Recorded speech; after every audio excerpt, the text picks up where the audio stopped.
സവാള ഗിരി സവാള ഗിരി ഗിരി. ഈ മന്ത്രിസഭയുടെ ഒരു പ്രത്യേകത ശിവൻകുട്ടി മാത്രമല്ല, ഒരുപാട് പ്രതിഭകളുണ്ട്. ശിവൻകുട്ടിയെ കാണുമ്പോൾ നമുക്ക് ബിന്ദു എത്ര മഹതിയാണെന്ന് മനസ്സിലാവും. ബിന്ദുവിനെ കാണുമ്പോൾ ഇതിനേക്കാൾ എത്ര ഭേദമാണ് സജി ചെറിയാൻ എന്ന് തോന്നും. അങ്ങനെ ഓരോ മന്ത്രിയും ഇത് മത്സരിച്ചുകൊണ്ടിരിക്കുകയാണ്. ഈ 20 പേരുടെ പേര് നമ്മൾ പറയേണ്ടത് ഓരോരുത്തരും ഒന്നിനൊന്ന് മികച്ച പ്രതിഭകളാണ്. സമുദായങ്ങൾ സർക്കാരിന്റെ വിദ്യാഭ്യാസ നയത്തിൽ ഇടപെടേണ്ട എന്ന് പറഞ്ഞ വി ശിവൻകുട്ടി ചങ്ങനാശ്ശേരി രൂപതയിലെത്തി സ്നേഹസമ്പന്നനായി മാറി. ചില മുതലാളിമാരൊക്കെ അങ്ങനെയാ പരമുള്ളേ. വി ശിവൻകുട്ടി വെല്ലുവിളിക്കുന്നു. സാക്ഷാൽ മുഖ്യമന്ത്രി പിണറായി വിജയൻ അത് ഒരു നിമിഷം കൊണ്ട് അവിടെ ചെന്ന് വിഷമിറക്കിക്കുന്നു. ഇത് ചെറുത്ത് മതമാണ് മുഖ്യമെന്ന് പറയാതെ പറയുകയാണോ പിണറായി സർക്കാർ? ഇയാൾക്ക് എന്തിന്റെ സൂക്കടാണെന്ന് എനിക്ക് മനസ്സിലാവുന്നില്ല. അഡ്വക്കേറ്റ് ജയശങ്കർ, വിദ്യാഭ്യാസ മന്ത്രിയുടെ വാക്കിന് വിലയില്ലാതായോ കേരളത്തിൽ? മത്തയച്ചത് ആളുകളുടെ ഇടയിൽ വില മതിക്കാനകത്ത വിലയാ തേങ്ങാ കൊലയാ. അല്ലെ, സ്നേഹം എന്ന് പറഞ്ഞത് വളരെ പ്രധാനപ്പെട്ട ഒരു കാര്യമല്ലേ. സ്നേഹമാണ് അഖിലസാര മൊഴിയിൽ എന്നാണ്. അപ്പൊ ഈ സ്നേഹം കണ്ടപ്പോൾ പുള്ളിയുടെ കരൾ അലിഞ്ഞുപോയി. അല്ലെ, ശിവൻകുട്ടി തിരുമേനിമാരെ പേടിച്ചിട്ടോ അല്ലെങ്കിൽ മതമേലധ്യക്ഷന്മാരെ കണ്ട് മുട്ടുപറച്ചതൊന്നുമല്ല. സത്യം സത്യം.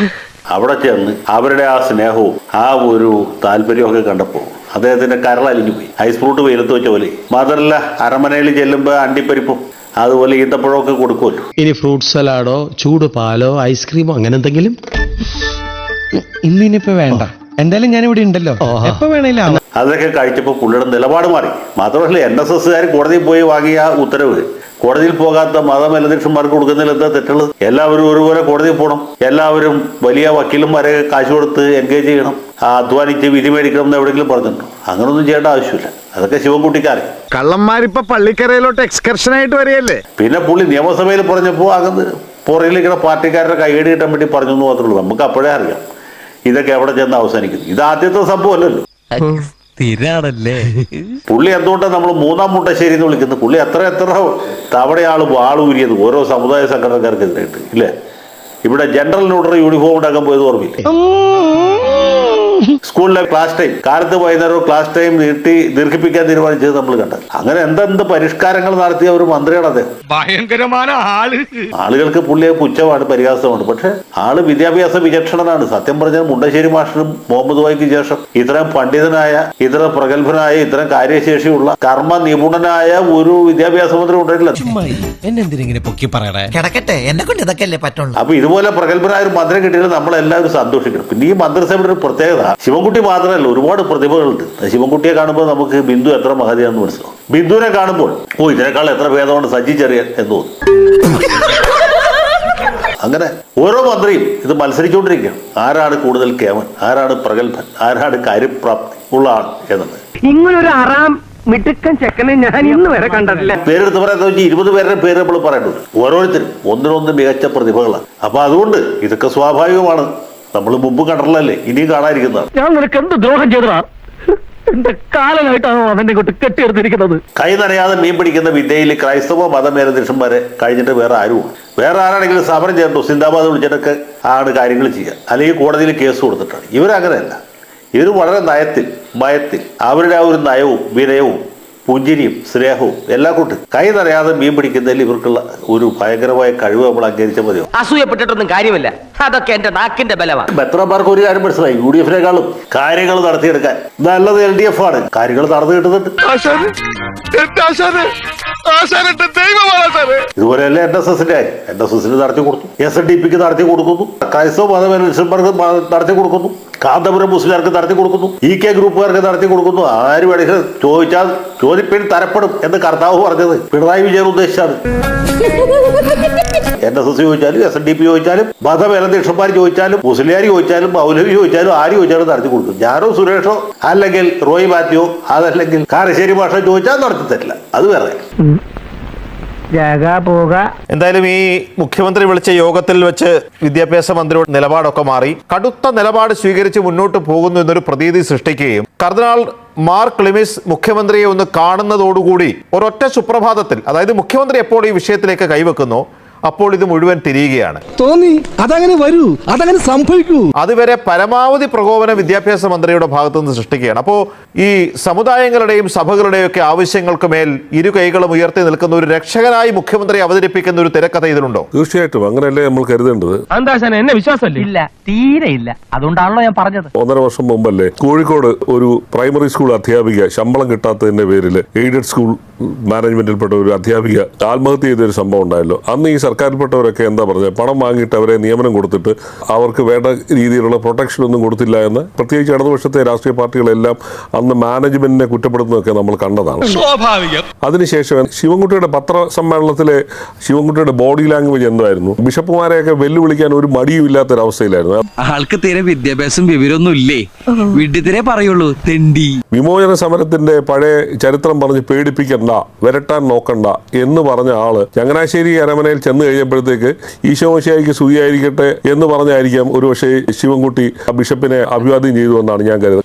എന്തൊരാളുകളാ ഭഗവാനായത്. കാരണം അത്രമേൽ കീഴടങ്ങിക്കൊണ്ടാണ് അവിടെ നിന്ന് ഈ ഡയലോഗുകൾ മുഴുവൻ പറഞ്ഞത്. ഉളുപ്പുണ്ടടാ ചക്കണക്ക്. ഇപ്പൊ ഈ ഇടയ്ക്ക് എന്റെ ശ്രദ്ധപ്പെടുത്തിയ ഒരു വിഷയം എന്ന് പറഞ്ഞാൽ, തിരുമേനി മുൻകൈ എടുത്തിറങ്ങിയ ഒരു വിഷയം എന്ന് പറഞ്ഞാൽ ഭിന്നശേഷിക്കാരുടെ നിയമനവുമായിട്ട് ബന്ധപ്പെട്ടുള്ള പ്രശ്നത്തിലാണ്.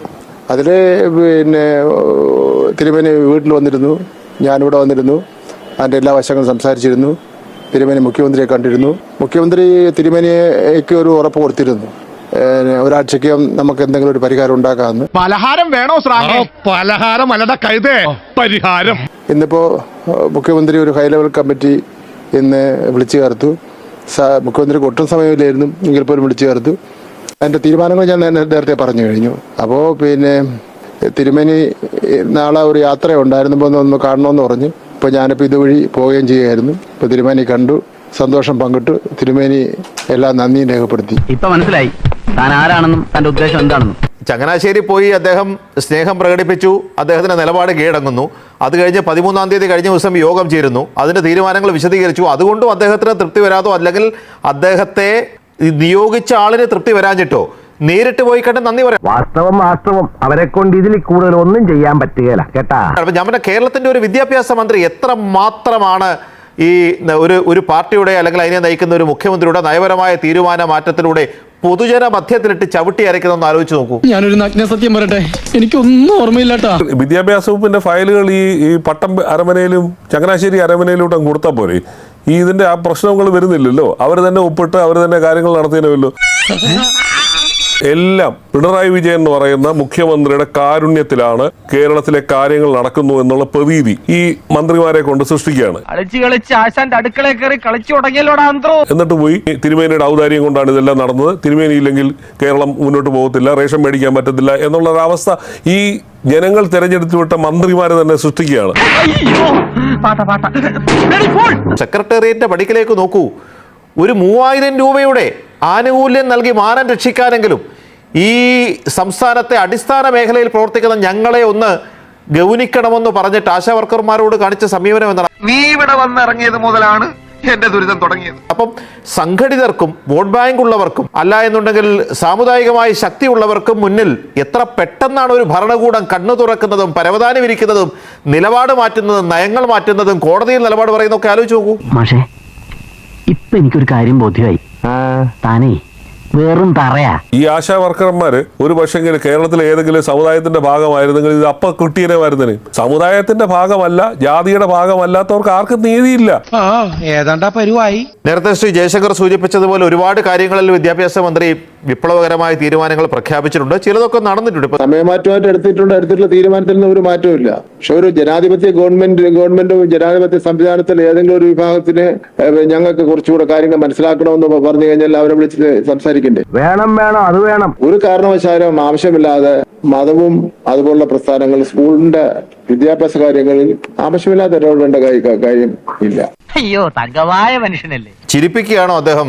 അദ്ദേഹം പറയുന്ന ആത്മാർത്ഥമായിട്ട് ഉള്ളിൽ തട്ടിയായിരിക്കും, പക്ഷേ യഥാർത്ഥത്തിൽ ഇത് കേൾക്കുമ്പോൾ ഈ സമയത്ത് നമുക്ക് വേറെന്ത് തോന്നും?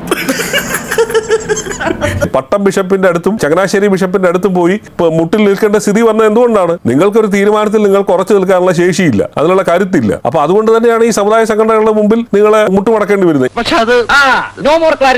എന്തായിരുന്നു പണ്ട് കോൺഗ്രസിനെ കുറിച്ച് പറഞ്ഞുകൊണ്ടിരുന്നത്? സകലമാന ജാതി മത വർഗീയ ശക്തികൾക്ക് മുമ്പിൽ കീഴടങ്ങുന്നു എന്ന് പറഞ്ഞവരാണ്. ഞാനൊരു സത്യം പറഞ്ഞ് വിശ്വസിക്കൂ, എനിക്കത് ഓർമ്മയില്ല. 4 വോട്ടിന് വേണ്ടി നവോത്ഥാന മൂല്യങ്ങൾ ബലി കഴിക്കില്ല എന്ന് പറഞ്ഞ പിണറായി വിജയനോട് നവോത്ഥാന സദസ്സിൽ നിന്ന് എവിടെയെന്ന് ചോദിച്ചാൽ അദ്ദേഹത്തിന് ഉത്തരവുണ്ടാവില്ല. കൊച്ചുണ്ണി തനിക്ക് ഈടായിട്ട് കുറെ കൂടുന്നുണ്ട് കേട്ടോ. തന്ത്രിയുടെ ബ്രഹ്മചര്യത്തെക്കുറിച്ച് അദ്ദേഹം പൊതുവേദിയിൽ കയ്യടികൾക്കിടയിൽ ആർത്തട്ടഹസിച്ച് പറഞ്ഞു. അതേ തന്ത്രി അദ്ദേഹത്തിന്റെ സാന്നിധ്യത്തിൽ അവിടെ നിലവിളക്ക് കൊളുത്തി. അവനത് ചെയ്യും, ചെയ്തില്ലെങ്കിൽ അത്ഭുതമുള്ളൂ. മതസാമുദായിക നേതാക്കൾ 3 പേരും ഒന്നിച്ചൊരു വേദിയിൽ വന്നു കഴിഞ്ഞാൽ അത് 3ാം ഭരണത്തിന്റെ കാഹളമാണെന്ന് അദ്ദേഹവും അദ്ദേഹത്തെ അനുകൂലിക്കുന്ന എഴുത്തുകാരും ഒക്കെ ഉള്ളവരെ കൊണ്ട് പറയിപ്പിച്ചു. പക്ഷെ ഞാൻ പറയാനുള്ളത് പറയും. അയാൾ ഒറ്റ ഒരുത്തനാ യവന്മാരെല്ലാം ചീത്താക്കുന്നു. അതുകൊണ്ട് ഈ ആചാരം തുടരുമോ? ഇത് പൂർവാധികം ഭംഗിയായിട്ട് തുടരും. പുള്ളി കേരളത്തിൽ 3ാമത് കേരളത്തിൽ മുഖ്യമന്ത്രിയായി കഴിഞ്ഞാൽ അതിനേക്കാൾ നല്ലത് എന്റെ ശവം എടുക്കണതല്ലേ. ഈ കേരള സംസ്ഥാനത്തെ മൗലവിമാർക്കും മുസ്ലിയാക്കന്മാർക്കും അതുപോലെ ബിഷപ്പുമാർക്കും NSSനും SNDPക്കും മറ്റെല്ലാ സാമുദായിക സംഘടിത സമുദായങ്ങൾക്കുമായിട്ട് തീർന്നു. അവിടെ പാർശ്വവൽക്കരിക്കപ്പെട്ട ആളുകളുണ്ട്, പ്രത്യേകിച്ച് പ്രിവിലേജ് ഇല്ലാത്ത ആളുകൾ. അവരുടെ കഞ്ഞി കുമ്പിളിൽ തന്നെ ആയിരിക്കും. അതിന് യാതൊരു മാറ്റം ഉണ്ടാകാൻ പോകുന്നില്ല. കുത്തും ആലോചിക്കണം, വോട്ട് കുത്തും ആലോചിക്കണം. കണ്ട അണ്ടനും അടവണ്ണൊക്കെ വോട്ട് ചെയ്താൽ ഇങ്ങനെയൊക്കെ ഉണ്ടാവും. UDF ഏതാണ് LDF ഏതാണെന്ന് ആൾക്കാർക്ക് സംശയം വരുന്ന ഒരു സമയമുണ്ടോ. മന്ത്രിമാരായി കഴിയുമ്പോൾ ഇവർക്ക് മിക്കവർക്കും തന്നെ ഈ അമ്നേഷ്യ ബാധിക്കും.